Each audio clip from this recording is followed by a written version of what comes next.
This is a statement in Isaiah basically saying the world is falling apart. Staring back at Israel, saying judgment is turned away backward and justice stands afar off. For truth is fallen in the street and equity cannot enter. What's a God to do? And he saw that there was no man, and he wondered that there was no intercessor. An intercessor basically means one who fills the gap. If you have a walled city and there is a hole in the walled city, just this little part that is like broken down, it's like a pile of rubble, and actually you can sneak through it. You know, there's a vulnerability in a time of war. If you have an enemy, what's an enemy looking for? The gate, to try and scale the gate? They're looking for breaches or holes in the wall. They're not stupid. They're not going to waste their time going through the front door when they can go through a side little broken down breach.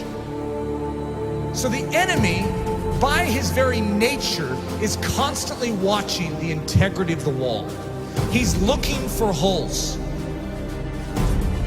We have massive holes in our life that give the enemy access to do with our life what he sees fit to do. We can say, that's horrible, I'm a Christian. Yeah, you're a Christian with breaches. You are not supposed to be a Christian with breaches.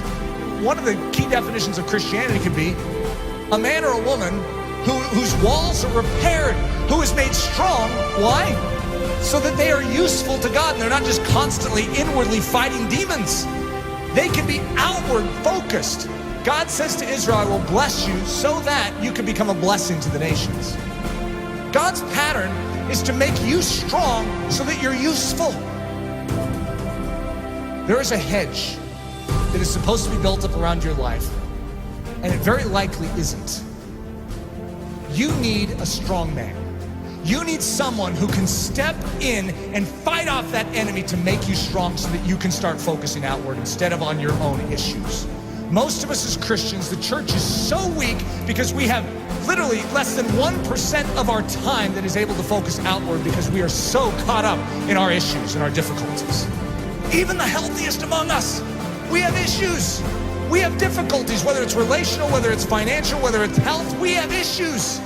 And there's a dying world out there. You know that estimated 150,000 people died and went to hell today? Let's think about this. What did we all do about it?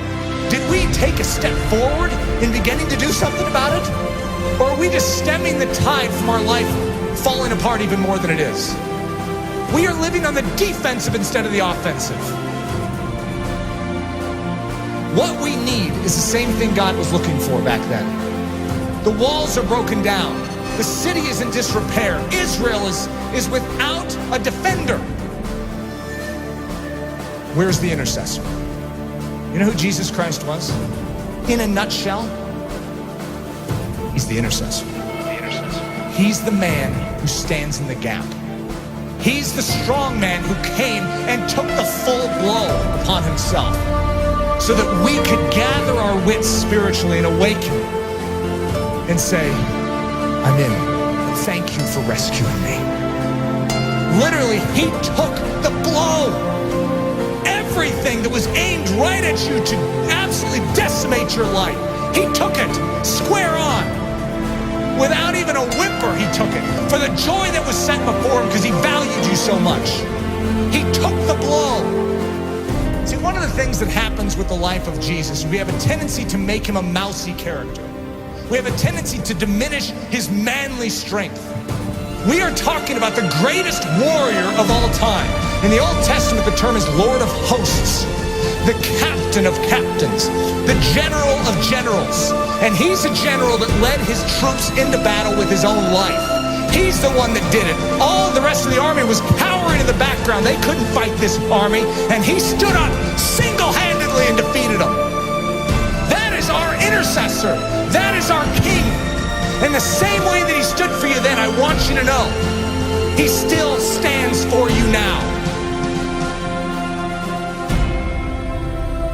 When you behold the cross, and you behold the resurrected Christ, and when you behold the ascended Christ who sits at the right hand of the Father, you no longer will just remain where you are. you will say, God, do it all within me. For your glory, make me strong. Make me strong to give.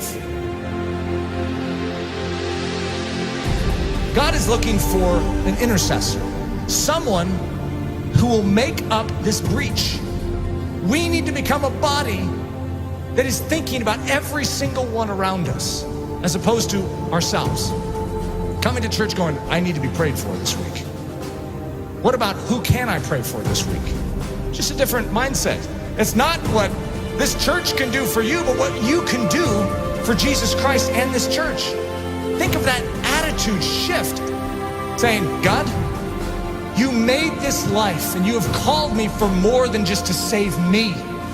You have rescued me so that I can become a rescuer. Who needs rescued? Who needs help? Who needs me to stand in the gap and take the hit? That's the attitude. It's not your skin and how you can save it. It's how you can spend it for His glory. His glory. For His